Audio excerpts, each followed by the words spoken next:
আমাদের ভেতরে অনেক কিছু করার অসীম ক্ষমতা আছে। ভাবছি, পরিকল্পনা করছি, কিন্তু কিছুতেই কিছু হচ্ছে না। কেন হচ্ছে না জানেন? যেকোনো কাজ খুব সহজে শেষ করার একটা সিক্রেট হচ্ছে কাজটা শুরু করা। কিন্তু কাজটা শুরু করতে গিয়েই তো আমাদের যত ধরনের টেনশন, এবং এই টেনশনকে মাথায় নিয়ে ঘুরছি, বাট কাজটা শুরু করছি না।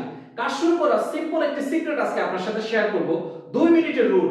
যেমন আপনি ওজন কমাতে চান, তার জন্য আপনাকে হাঁটতে হবে অথবা দৌড়াতে হবে অথবা জিমে গিয়ে এক্সারসাইজ করতে হবে। 2 মিনিটের জন্য শুরু করুন। বই পড়তে চান, 2 মিনিটের জন্য বই পড়া শুরু করুন।